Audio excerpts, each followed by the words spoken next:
Ал енді Қазақстанның ішкі экономикасына тоқталсақ, еліміз қаңтар мен мамыр аралығында экономикалық ахуал біршама төмендеген. Мәселен, инвестиция көлемі былтырғыдан 11%-ға артқанымен байланыс сауда мен кен өндіру саласында төмендеу бар. Осы көрсеткіштер жақсарту үшін шикізаттық емес салаларға ден қою керек. Осы тақырыпқа әріптесім Зайнұр Байжігіт кеңірек тоқталамақ. Қазір ол арнамыздың сараптамалық орталығынан тікелей байланысқа шығып тұр.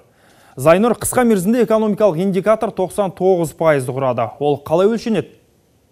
Яғни, оған мынандай қарапайым мысал келтіруге болады. Адам денесінің қалыпты температурасы 36-да 6 градустан аспауы тиіс. Сол сияқты экономиканың тұрақтылығын өлшейтін индикатор 100%-дан кем болмау керек. Яғни 99% Қазақстан экономикасының төмендей бастағанын көрсетеді. Сонда бұл әлемдік экономиканың көшінен қалып қойып жатырмыз деген сөз бе, әлде қалай?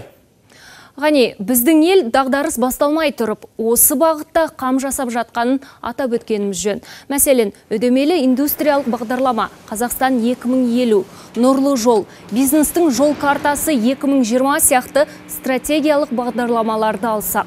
Орындалуында олқылықтар болғанымен негізгі бағыт дұрыс дейді қаржыгерлер. Идеалды жұмыс істеу ешқандай елде жоқ ол. Жаңағы белгілі бір дефолттар болады. Дефолттар болмайтын жобаларды жасау деген ол мүмкін емес.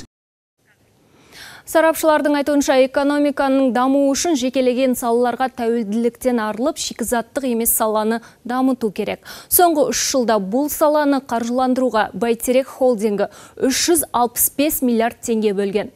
Қомақты сома отандық автоөндірушілерді, жолаушылар вагондарын өндіру, энергетика, логистика, байланыс және өңдеу өнеркәсібін қолдауға бағытталыпты.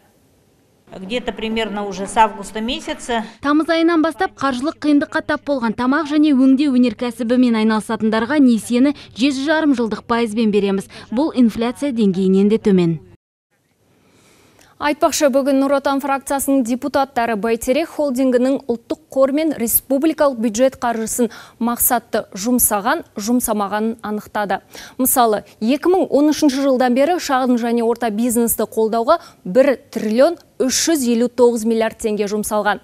Алайда депутаттар мемлекет қаржысын алған кей кәсіпкерлер әлі күнге дейін табыс салығында төлемей отыр дейді. Ұлттық қордан берілген ақшаға 700-ден аса кәсіпкерлік субъектісі несие алған, жеңілдетілген несие. Соның 55 кәсіпкерлік субъектісі 1-1 тиын жеке табыс салығын төлемеген. Яғни бұл кәсіпкерлік субъектілерінде, кәсіпорындарда 1-1 жұмыс тобы ашылмады деген сөз. Бірақ холдинг өкілдері бұл ұзақ мерзімді жобалар тек 3-4 жылдан соң табыс әкеледі деп ақталды. Мәжілісмендер болса, қаржыландырғанда жобалардың бәсекеге қабілеттілігін ескеру керек деді. Зайнұр, мұнай мен шикізат саласын дамыту туралы мамандардың болжамдары бар ма? Яғни, үкіметтің соңғы отырысында қара алтын өндірісін 74-тен 75 миллион тоннаға ұлғайту жөнінде шешім қабылданды.